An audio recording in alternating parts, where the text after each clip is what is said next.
And the first time that we're going to read this book, I'm going to read the sentence in the story, and then you are going to read after me.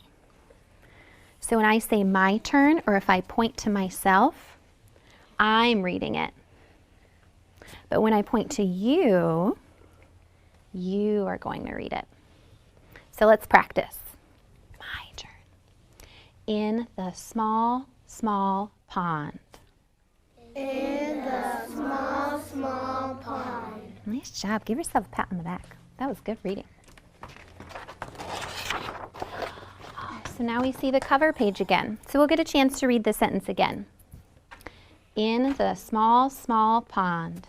In the small, small pond. And nice back here. Waddle, wade, geese parade. Waddle, wade, geese parade. Hover, shiver, wings quiver. Hover, shiver, wings quiver. And we're seeing another word. So we'll think about what hover means. Keep it in your head. Remind your brains, what are these insects doing? What does it mean to hover? Turn quickly, tell your partner, what does hover mean? Hover means to fly. Yeah, it's flying. They're kind of floating or hanging in the air. They're not zipping around. They're just kind of floating like that in the air. Good job. Hello everyone, we are Group 1 and today we will discuss about one of the approaches in teaching literature in English. One of these is shared reading. What is shared reading?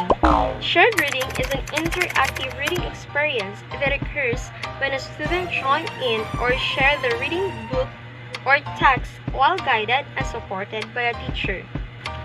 It involves the whole class and a teacher while reading an enlarged text, like for example big books and a website via interactive whiteboard or large screen TV.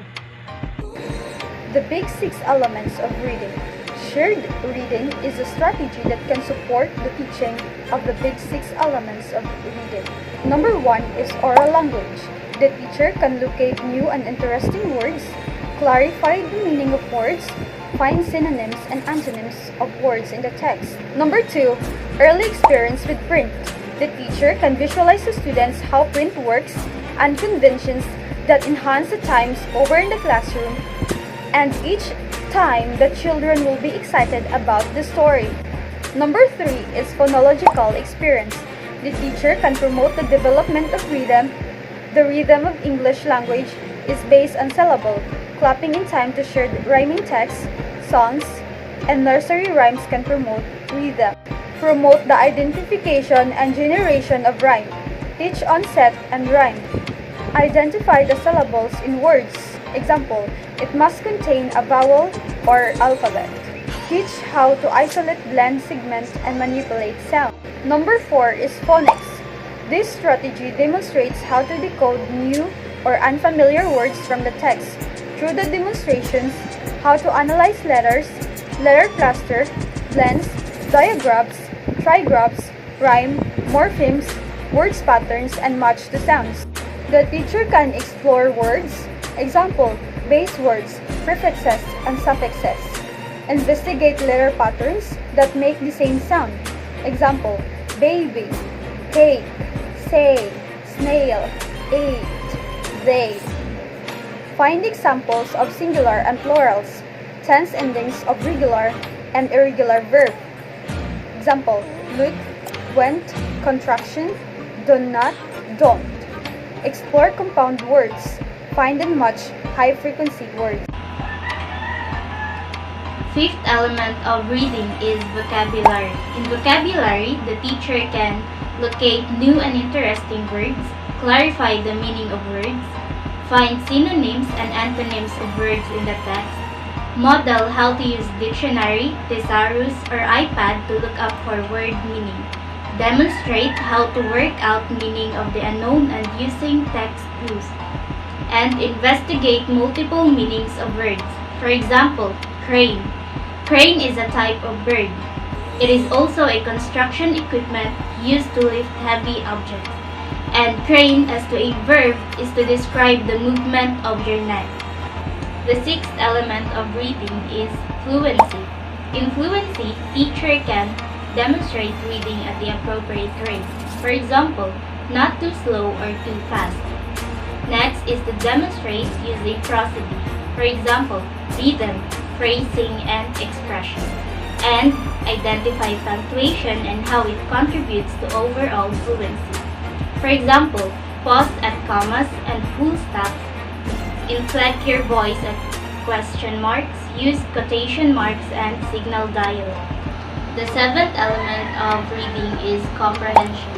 In comprehension, teacher can teach comprehension strategies and teach 3 levels of comprehension. Now, moving on to the process, how shared reading is used. Big books are common in shared reading, as the first speaker said. The first thing to do is, you are going to introduce the story by discussing the title, cover, and author or illustrator.